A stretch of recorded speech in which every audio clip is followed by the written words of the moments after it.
Irrigation system green house structures या protected structures में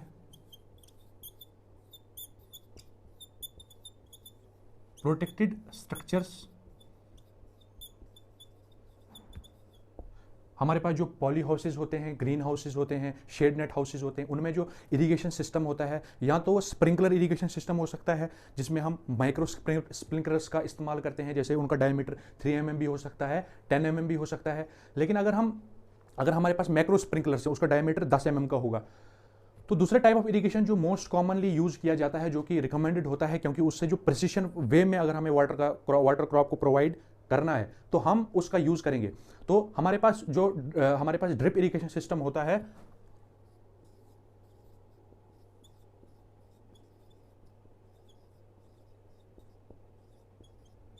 most commonly use type of irrigation system होता है अगर हम प्रोटेक्टेड स्ट्रक्चर्स की बात करें। जिस एरा में आज हम रह रहे हैं, एग्रीकल्चर 4.0 की हम बात करते हैं, हम प्रिसिशन एग्रीकल्चर की बात करते हैं, micro sprinkler sensor based irrigation की बात करते हैं, हम वर्टिकल फार्मिंग की बात करते हैं, तो उसमें जो ड्रिप इरिगेशन सिस्टम है ये मोस्ट इंपॉर्टेंट रोल एक प्ले करता है अगर हमें वाटर का प्रिसाइज वे में यूज करना है और हमें क्रॉप को वाटर प्रोवाइड करना है सफिशिएंट अमाउंट में, ताकि वाटर हमारा ज़ाया ना हो जाए ज़्यादा। ड्रिप इरिगेशन सिस्टम की अगर हम एक फ्लो चार्ट की बात करें किस तरीके से क्या होता है, तो सबसे पहला जो है वो है वाटर सोर्स।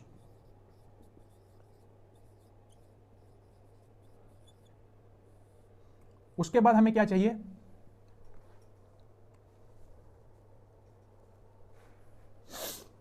सबसे पहले हमें वाटर सोर्स चाहिए, उसके बाद हमें मोटर चाहिए, यहां पंप,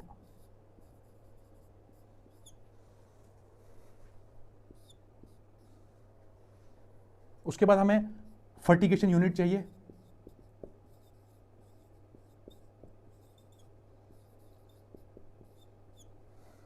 उसके बाद हमें क्या चाहिए, फिल्टर्स,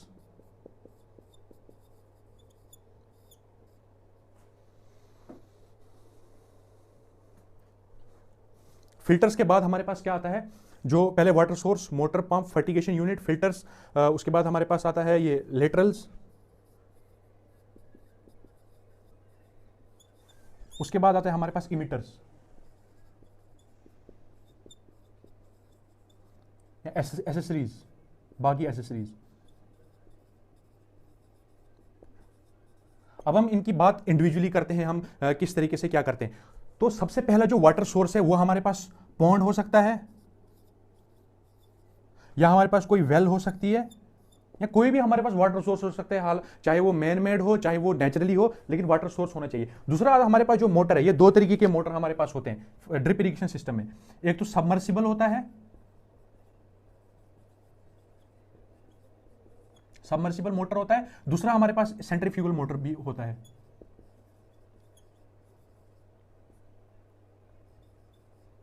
ठीक है। अब जो फर्टिगेशन यूनिट है, ये फर्टिगेशन का मतलब हुआ कि वाटर के साथ साथ, इरिगेशन के साथ साथ फर्टिलाइजर्स का भी उसको डोज, मतलब कि रिकमेंडेड डोज देनी उसके साथ साथ। तो फर्टिगेशन यूनिट में ये हम वेंचुरी मीटर के साथ करते हैं,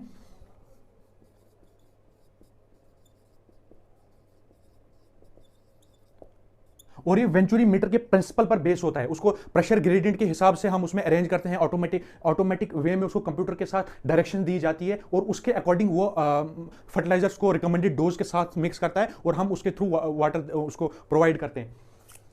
तो ये वेंचुरी मीटर के बेसिस पर होता है फर्टिगेशन यूनिट, और वेंचुरी मीटर इसमें लगा होता है, वेंचुरी मीटर प्रिंसिपल के बेसिस के अकॉर्डिंग ये होता है। तो उसके बाद जो फिल्टर्स होते हैं, फिल्टर हमारे इसमें दो होते हैं। सबसे पहला जो होता है वो सैंड फिल्टर हो सकता है। सैंड फिल्टर उन केसेस में होगा जहां पे हमारा पॉन्ड वाटर होगा या वेल का वाटर होगा, जहां पर पानी के बड़े बड़े जो कंकड़ होंगे, मतलब पत्थर होंगे, वो अगर होंगे तो उस जगह पर सैंड फिल्टर का यूज होता है। ये पॉन्ड वाटर हो सकता है हमारे पास, या कोई वेल का वाटर हो सकता है। दूसरा जो हमारे पास टाइप का फिल्टर आता है वो स्क्रीन फिल्टर होता है। स्क्रीन फिल्टर का दूसरा नाम जो है वो क्या है, उसको मीडिया फिल्टर भी कहा जाता है।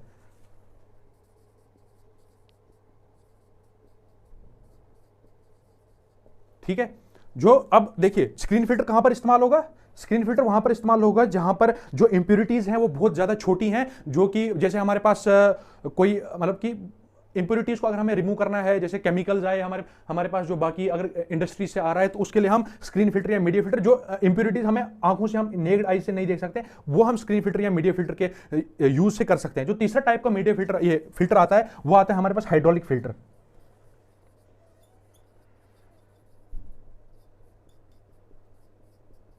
हाइड्रोलिक फिल्टर उस जगह पर इंस्टॉल किया जाता है, फर्टिगेशन जो हमारे पास ड्रिप इरिगेशन का सिस्टम है उस जगह पर इंस्टॉल किया जाता है हाइड्रोलिक फिल्टर, जहां पर जो इंडस्ट्रीज माउंट की गई होती है, जहां पर इंडस्ट्रीज प्रेजेंट होती है, जहां पर केमिकल्स का इंटेंसिव यूज होता है, उन केमिकल्स को रिमूव करने के लिए हाइड्रोसाइक्लोन फिल्टर का यूज किया जाता है। ये सेंट्रीफ्यूगल मैकेनिज्म के थ्रू केमिकल्स को हटा देता है वाटर के अंदर। उसके बाद जो लेटरल्स होते हैं, ये किसके बने होते हैं? ये लीनियर लो डेंसिटी पॉलीइथिलीन के बने होते हैं। जो यहां पर वाटर सोर्स के बाद एक बीच में पाइप भी आती है, जो पाइप होती है वो हाई डेंसिटी पॉलीइथिलीन की बनी होती है, HDPE हाई डेंसिटी पॉलीइथिलीन की पाइप हमारे पास बनी होती है। तो मैं क्या बोल रहा था आपको, मैं आपको कह रहा था laterals linear low density polyethylene के बने होते हैं लेटरल्स हमारे पास जो होते हैं ये 10 mm का भी साइज हो सकता है इनका, 12 mm का भी हो सकता है। इनकी जो लेटरल्स पाइप्स जैसी होती हैं, पाइप जिसके थ्रू वो हम क्रॉप के पास वाटर को देते हैं, ठीक है। या तो 14 mm का भी हो सकती है। अब जो लास्ट की आती है वो आते हैं इमिटर्स हमारे पास। जो इमिटर्स होते हैं ये दो तरीके के होते हैं, इसको मैं मिटाता हूं एक सेकंड।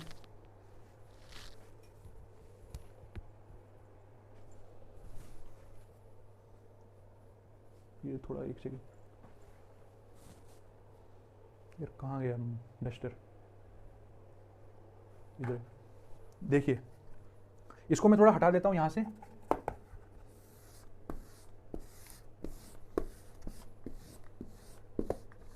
इमिटर्स दो टाइप्स के होते हैं, एक होते हैं इनलाइन इमिटर्स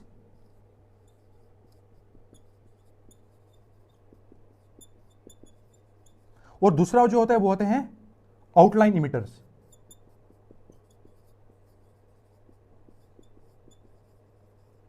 जो इनलाइन इमिटर्स होते हैं इनमें जो लेटरल्स के अंदर इनको फिट किया जाता है, ठीक है।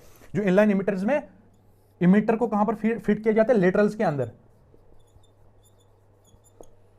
और ये उन जगह पर इस्तेमाल किए जाते हैं जहां पर हम क्लोज ग्रोइंग क्रॉप्स ग्रो करते हैं।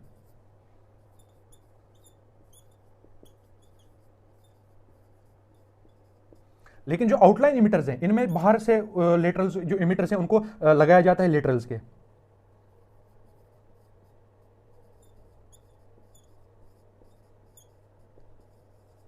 और ये वहां पर लगाए जाते हैं जहां पर मतलब कि उनकी जो डिस्टेंस होता है क्रॉप के बीच में वो ज्यादा होता है, crop to crop distance is मोर,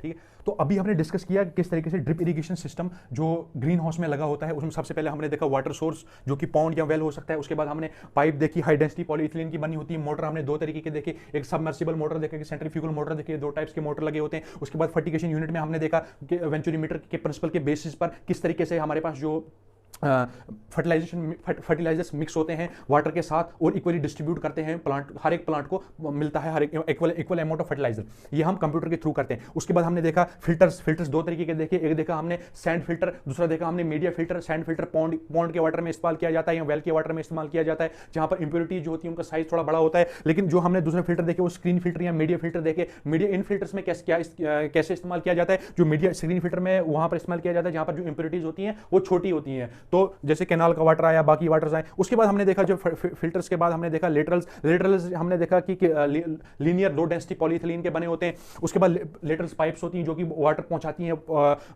उसमें टारगेट प्लांट के पास। उसके बाद इमिटर्स हमने देखा, इमिटर्स दो तरीके के देखे, एक इनलाइन इमिटर्स देखा, आउटलाइन इमिटर्स देखा।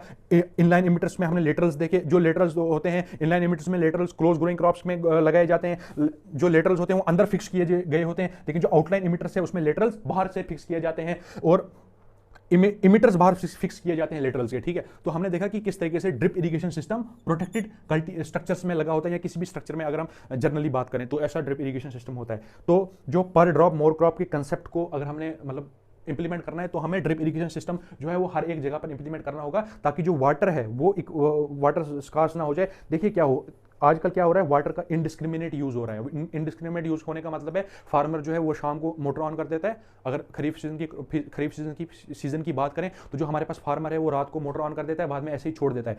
तो वो जब फार्मर वो अपने उसको छोड़ देता है, मोटर लगाकर छोड़ देता है, तो उससे क्या होता है, उससे जो हमारे पास पानी है वो ज़ाया होता जाता है फ्लडिंग के थ्रू, जब वाटर हमारे पास ऐसे ज़ाया हो जाता है। तो हमें थोड़ा एक सिविलाइज्ड ह्यूमन बनकर रैशनली चीज़ों को सोचना होगा और उसका सोल्यूशन फाइंड करना होगा, हम किस तरीके से वाटर को, क्योंकि जो हमारे पास, जैसे आपने रिसेंटली सुना होगा कि वहाँ पर लैंड सब्सिस्टेंस हो गया, वो क्यों हुआ, क्योंकि वाटर निकल गया है नीचे से, क्योंकि वाटर हमने इतना ज़्यादा वाटर एक्सट्रैक्ट किया है, हमने इतना ज़्यादा मैनिपुलेट कर दिया है वाटर को, वाटर ही नहीं बचा है हमारे अंदर, लैंड के अंदर। तो हमें रैशनली सोचना होगा और इसका सोल्यूशन फाइंड करना होगा। Thank you.